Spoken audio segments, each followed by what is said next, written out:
Hey, I'm Vince Antonucci, and I'm part of a small group of people who are moving from all over the country to Las Vegas to start a brand new church on the Las Vegas Strip. And I want to tell you why we're doing this. In the Bible, in the book of John, there's a great verse that talks about why Jesus came. It's John chapter 1, verse 9. And it says, "The true light that gives light to every man was coming into the world." It says that Jesus is the light that shines in the darkness, that he came to bring light to the darkness, to the people who are in the darkest places, to the darkness that exists in every single one of us.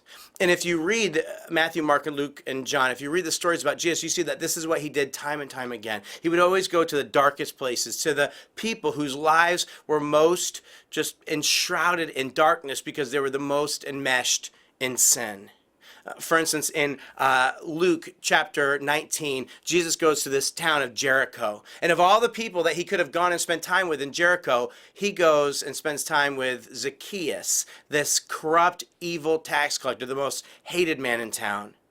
In John chapter 7, Jesus is at a dinner party and everything's going fine until this person bursts into the room, runs straight for Jesus. They're crying. And they just have to be around Jesus. And the person was not a dignified religious person. No, it was the town prostitute, the most looked down person in the town.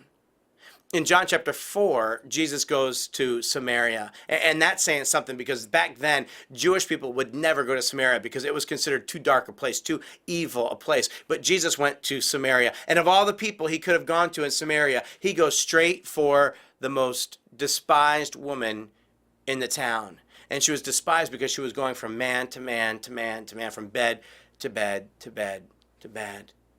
In John chapter 5, we see Jesus go to Jerusalem. Now, think about that for a second. And Jesus was from a small town, and he spent most of his life in the area of the Sea of Galilee.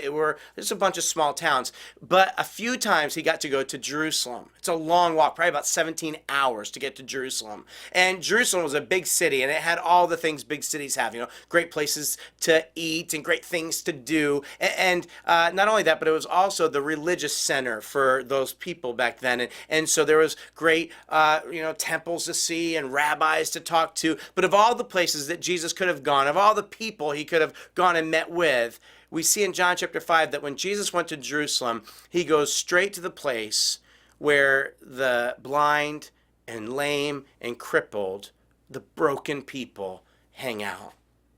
This is the way Jesus did life. He would always go to the darkest places and to the people whose lives were most enshrouded in darkness because their lives were enmeshed in sin. And seeing all that, knowing all that, here's the question that I think we have to ask. If Jesus came to America today, where would he go? We don't know the answer. But I think there's a good chance that Jesus would go to the Las Vegas Strip. The Las Vegas Strip is known for a lot of things, but when you really get to know what's going on there, it is the darkest place maybe in America. I've been reading a bunch of books about kind of like, behind the scenes in the Las Vegas Strip, what really happens. One of the authors I've been reading called the Vegas Strip a disease, a nightmare, a paradise for the misbegotten. Another author called it a modern amalgamation of Sodom, Gomorrah, and hell.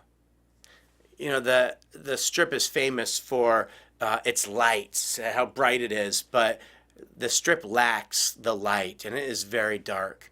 There are hundreds of thousands of people who work on the Strip, and there are hundreds of thousands of people more who live right around the Strip, but there is no church on the Vegas Strip. There's none. Isn't it sad that the place that Jesus probably would go to, because he'd know that that's where people really need him, is a place that Christians have forsaken? And man, that needs to change. And that's why we're going to start this church on the Las Vegas Strip, because we got to bring the light of Christ to the place where Jesus himself would go. And we're getting really excited about this. We're praying for this. And I'm asking you, would you get excited about this? And would you pray for this? We need your prayers. There's a prayer that I've been praying. It's a Bible verse that I've been praying will become a reality on the Strip. Maybe you could join me in praying this. In Isaiah chapter 9, verse 2, the Bible says, "The people walking in darkness have seen a great light. On those living in the land of the shadow of death, a light has dawned." Maybe you could pray that for us. Would you pray? You can join our prayer team by going to www.thevegasproject.com, and then in the top left you can hit the subscribe button, and an email prayer request will be emailed to you every day, and you can just stop, take a minute, and pray for that. It would mean so much to us. Thevegasproject.com.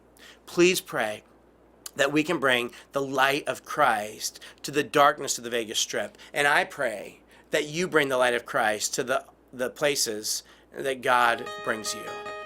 Thanks.